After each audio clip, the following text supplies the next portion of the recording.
much from the first proposition speaker. We now invite the opposition speaker, Mr. Terence, to present the case from the opposition. Hear, hear. The Malaysian experiment in 1963 had good intentions, and I will be the first to admit that.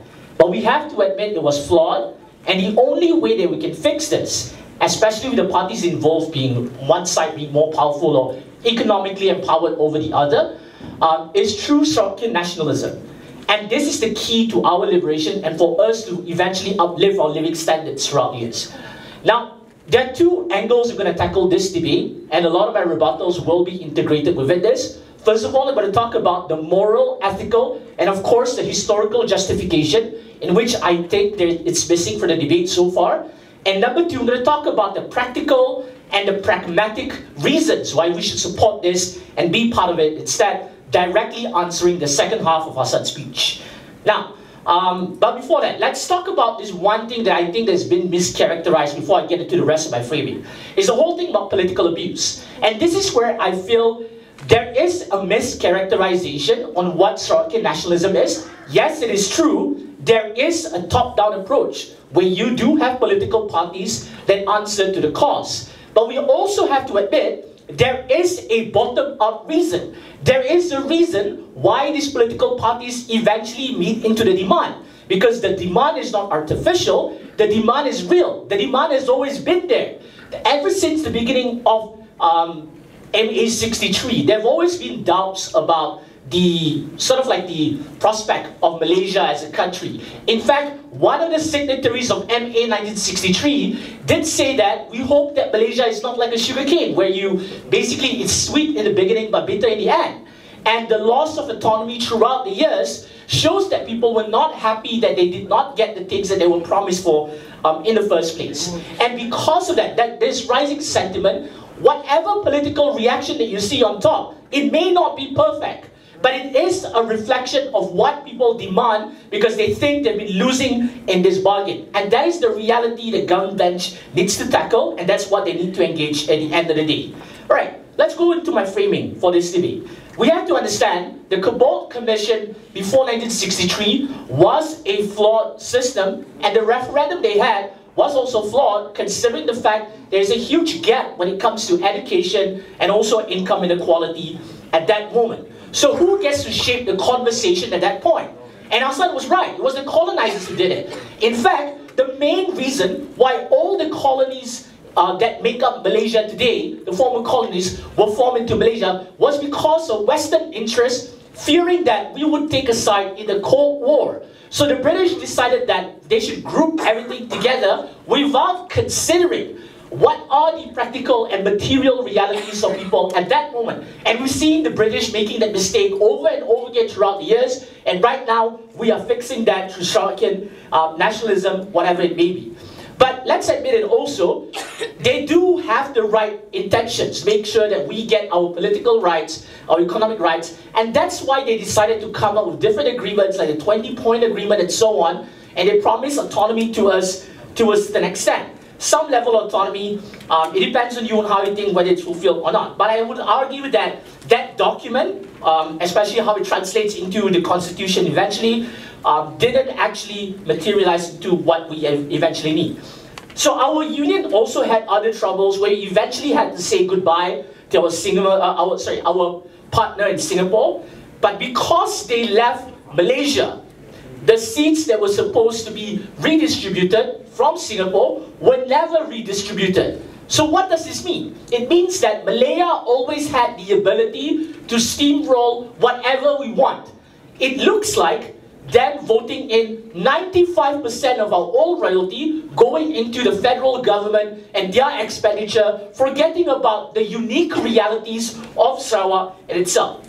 It means that they always have the ability to change our constitution and not listen to what we want when we're not happy about the constitution and we are not able to shape our political destiny, because the greater framework has always been written by those who have the most number of seats, and we can never have that because the seats were never redistributed.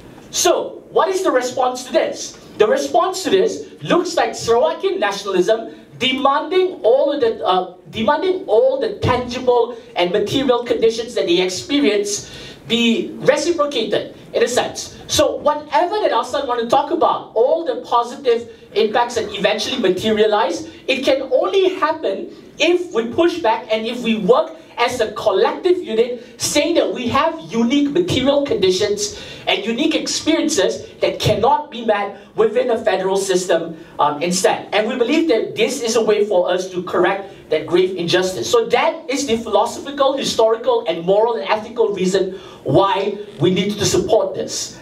Now let's move on to the practical side of things. And there are three different reasons why I do believe that this is practical. The first one is that the rise of Sarawakian nationalism, at the end of the day, is the catalyst to fixing development inequality between Malaya and Sarawak. And I need everyone to remember this line here.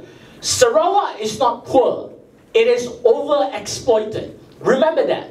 We fought back for greater control over our resources. Remember, 95% of our oil goes to Malaya, in that sense. So, rather than taking things standing down and say that, well, they have the ability to change the constitution or change the rules or write laws, whatever, because they control 2/3 of the seats within parliament. Remember, they were never redistributed.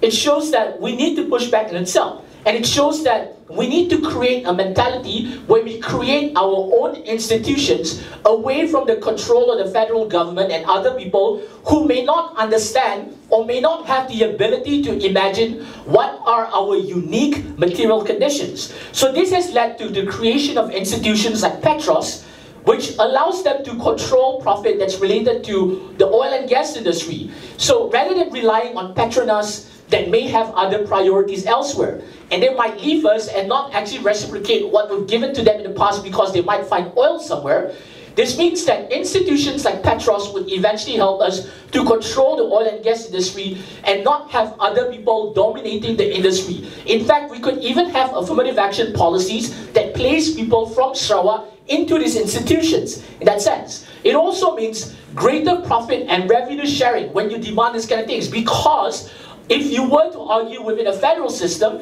this would not manifest because it would be perceived as something that is infeasible because Sarawak is just another state. In fact, we see the arguments today that people say that Sarawak doesn't deserve additional funding. It's because they cannot imagine how huge Sarawak is, in that sense. And because of that, we have seen other institutions, they are more than happy to sort of like lay off Sarawakians. They feel that the economy isn't doing well and so on. But if you have control over these institutions, you have greater accountability within Sarawakians and also a better place for Sarawakians within that instead. And we are not going to be doomed by the ignorance of people who don't understand our material conditions. So all of this pushback and the results of that only happen because we collectivize under the Sarawak Nationalism banner.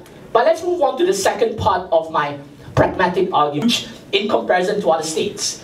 Our education system in Malaysia does not also reflect our lived experiences, and for a long time, when it comes to discussion of race, in which Hassan wanted to talk about in the sense, were mainly centered around Malays, Chinese, and Indians. And the only way for us to put ourselves in the center of this education system is to make sure that we are able to create this sense of identity, not just through ethno-nationalism that Hassan said, but Sarawakian nationalism is unique in the sense that it is a form of civic nationalism that emphasizes things like inclusivity in general. So what does it happen is that you see the creation of institutions like TVS that eventually allows the kinds of representation that has been missing in the past. And as the only person with partial indigenous ancestry in this debate, it's great that I can finally see someone that looks like me on television that could represent me instead, which does not exist. And the fact that you create a mentality that we are able to fill in the gaps that has been missing from the federal government. We had our own COVID response crisis because of the failure of the federal government.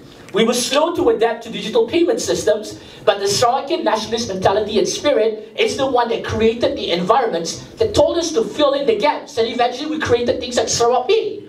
And all of this environment, this mentality only exists because we decided that we should stand together collectively as a Sarawak nation and to correct the injustices and our inability to roll back against the two-third majority that Malaya had. And with that, I believe you should vote for us and vote for Sarawakian nationalism.